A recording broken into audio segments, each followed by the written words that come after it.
So those of you who've got bricks and have got a skirting board to the wall, then you're going to take your bricks like this to the wall. Now if you don't have that, then you're going to come into your Adho Mukha Svanasana, dog head down,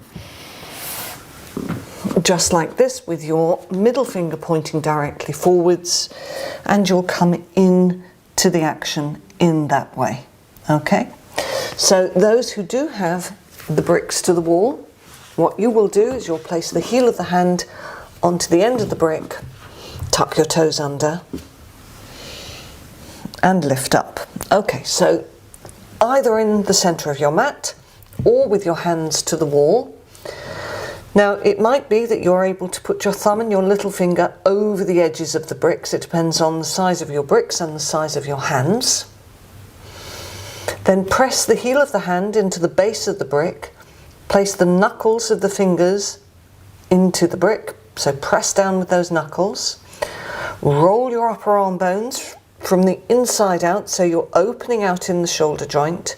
Tuck your toes under and lift your sitting bones up. Now once you're in this Adho Mukha Svanasana, dog head down position, get as much height as you can with your sitting bones. Push with the hands, press with the knuckles, rotate at the upper arms from the inside out so that you're starting to create space in your upper back and in your shoulder joint.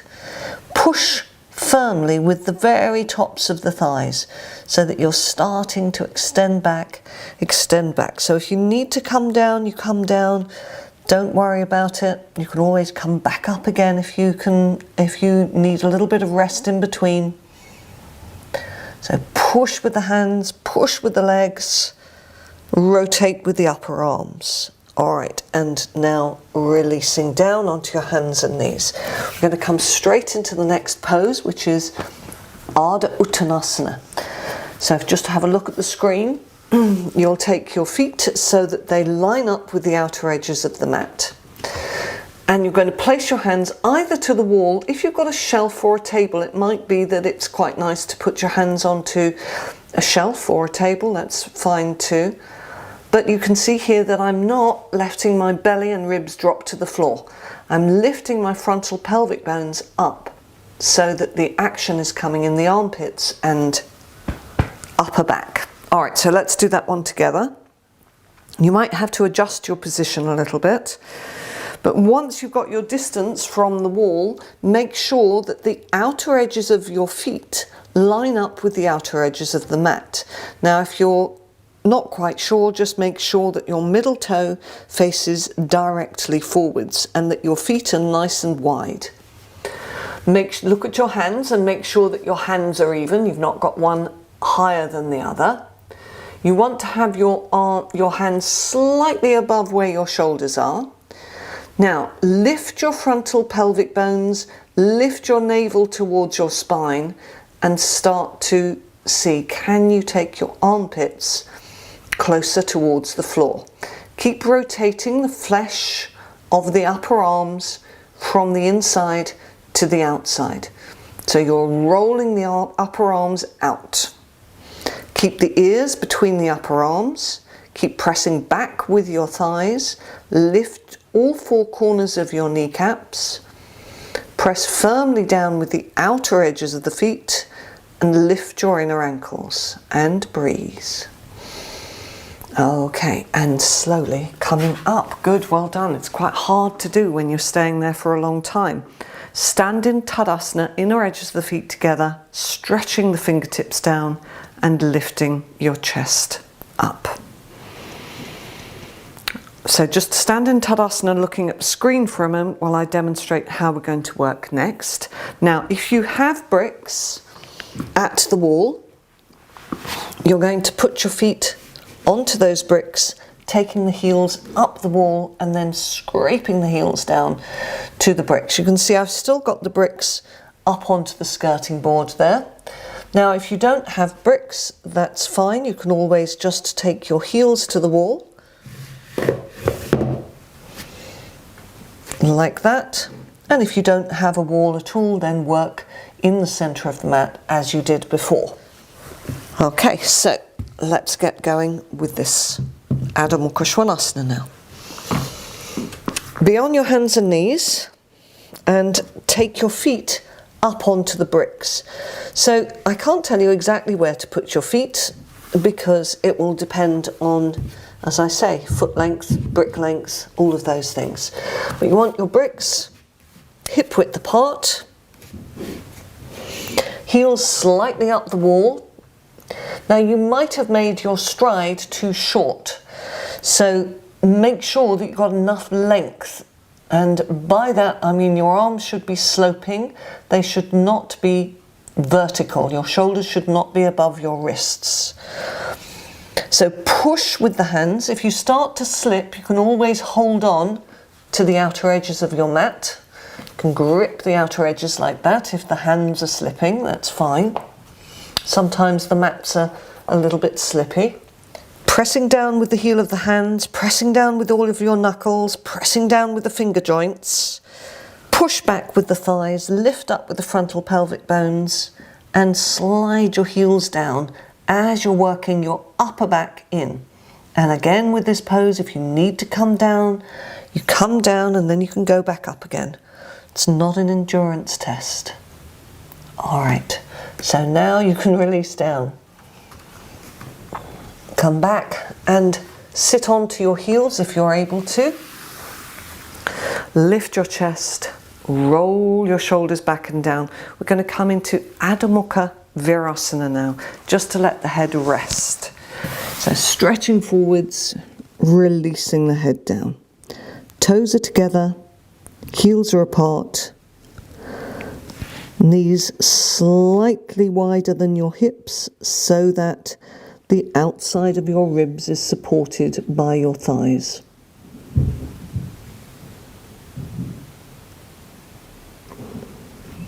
All right, and coming up out of the pose. Well done. So we're going to come into the next pose, which is Vrukshasana. Now, you might need to use a belt for this. You may need to use a chair.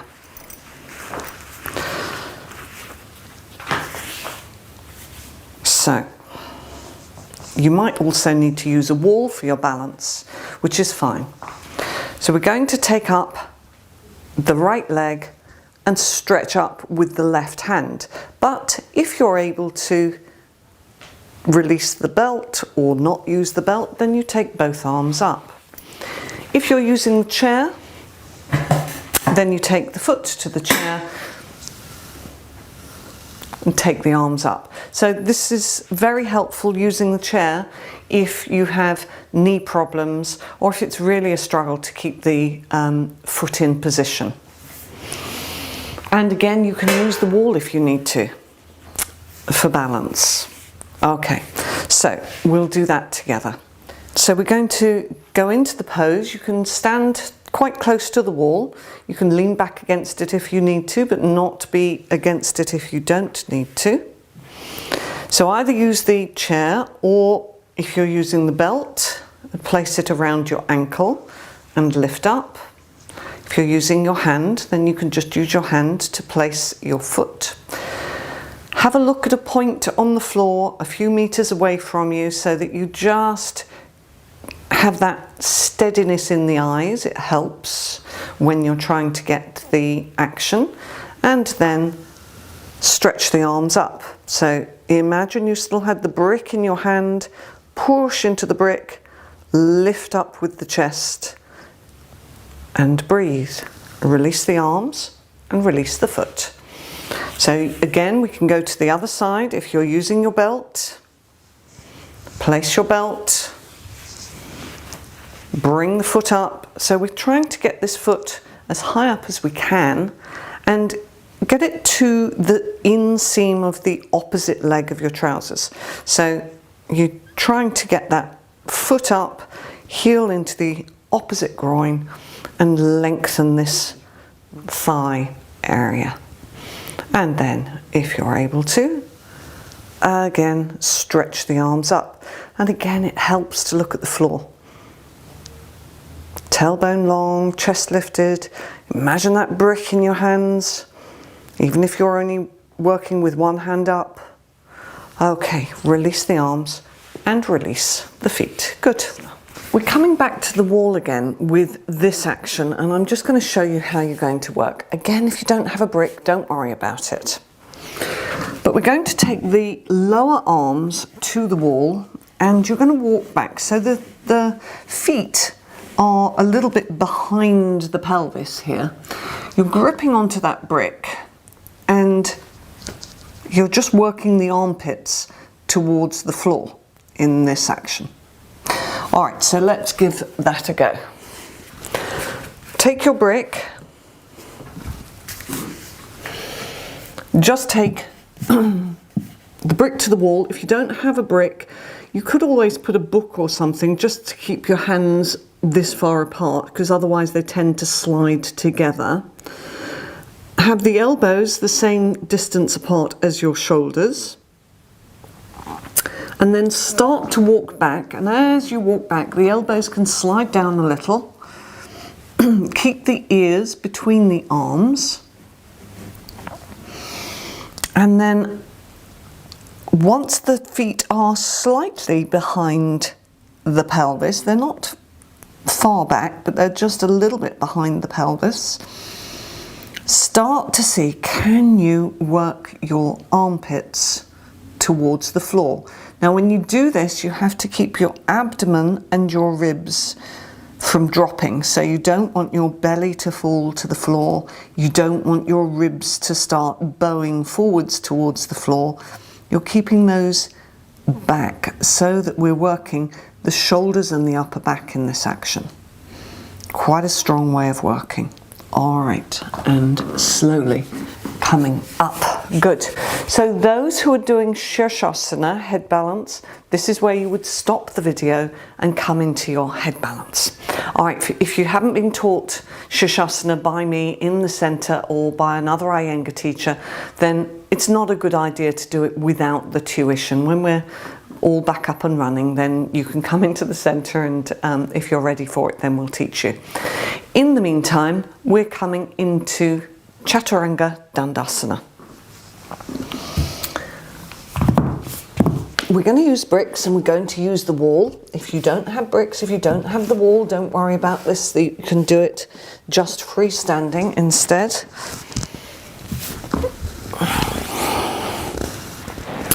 So I'm taking myself so that my toes are tucked under and my heels are against the wall. And then on an exhalation, I'm pressing into those bricks and lifting the body. Now, it might be that you press into the bricks and the body doesn't lift. That's fine. It's a temptation to do this and just lift your bottom up, or do that and lift your chest up. That's not the correct action. It's fine to be here and doing all the correct actions but not lifting off the floor. But if you can lift, then you can lift. So let's give it a go. Shuffle yourself back so that your toes are tucked under, and as much as possible the heels, the soles of the feet are against the wall. The feet are hip width apart. Now your bricks need to come back so that your fingers line up with the center of your chest, and your elbows need to come in. It's no good trying to go up into this pose with the elbows out to the sides. It's not going to give you the compactness that you need in this action. So then press your toes into the floor, press your heels into the wall, lengthen your tailbone, inhale. On an exhalation, through the nostrils, lift, or just see if you can get some semblance of that lift, and release down. You don't come very far off the floor, or at least I don't. All right, just now rest down. So fold your arms, rest your head onto your arms, and just breathe for a moment. And really don't worry if you don't come into that. So we're just going to give it another go. Hands back. Pressing the heels in, elbows in, inhale, exhale, and see if you can get some kind of a lift off. Okay, and releasing. It's not generally a very popular pose. Okay, so we're going to come now for Urdhva Mukha Svanasana, and we're going to work on the bricks with the hands coming out. Now this works quite well for some people and less well for others. We're going to work with the toes tucked under.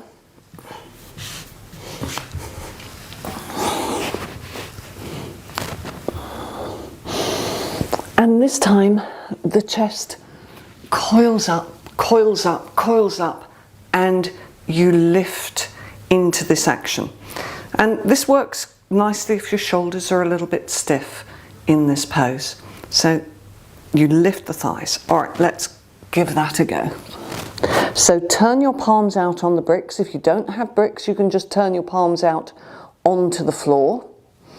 Tuck your toes under, feet hip width apart.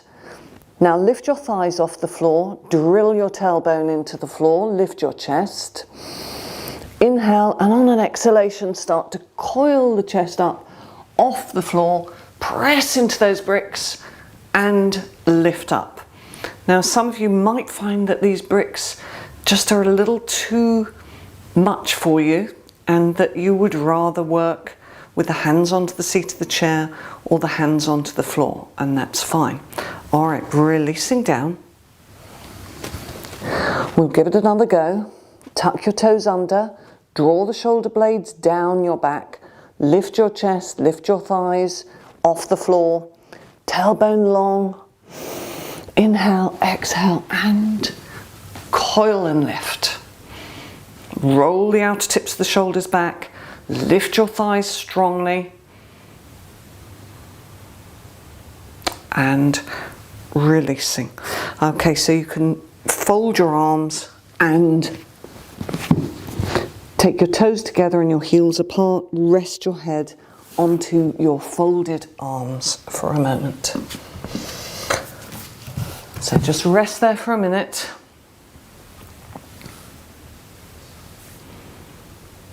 So now we're going to come into Urdhva Mukha Svanasana with the bricks again, but with the bricks and our hands facing forwards this time. So you can take your hands here so that the fingers come over the front. And again, we're working with the toes tucked under here. So elbows in, thighs lifted, tailbone long. You will lift up. Okay, or not. Okay. So tuck your toes under, lift your thigh muscles, lift your thigh bones off the floor, tailbone long, lift your chest, draw your shoulder blades down towards your back waist. Inhale, exhale, press into your hands and lift up. So those with hyperextended elbows, don't push into your elbow joints, but broaden across your collarbones, lengthen in the tailbone, lift your frontal pelvic bones away from your thigh bones, and now releasing down. Toes together, heels apart, rest your hands forwards. Okay, so we're going to come now for Adho Mukha Virasana onto the bolster. So I'm just going to show you how that's going to work. If you've got knee problems, you can obviously do this sitting onto the seat of a chair and extending forwards either to another chair or to an upright bolster, which I will show in a moment. So for this you need maybe a blanket or a foam pad and a bolster or some pillows. You can make up a similar sort of setup out of foam pads. So you can see that I've got the bolster in between my thighs, the foam pad, the blanket, sorry. The blanket is going to the end so that my nose will be free when I come into this action. And I'm just supporting, that needs to come back a little bit actually. So I'm supporting the body along the bolster.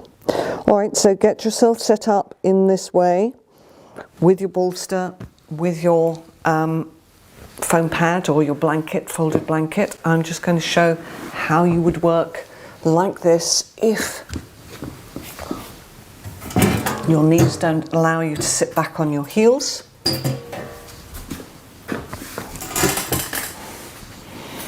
Then you can just take a bolster. You can put your hands onto a couple of foam pads, or you can use like a sofa seat, something like that, to take your head to. It's just so that we have a nice restful action, both on the breath, but also on your lower back. So those of you who wish to work in this way, it's actually very nice to work like this. Fine inhalation, fine exhalation, whichever way you've chosen to work.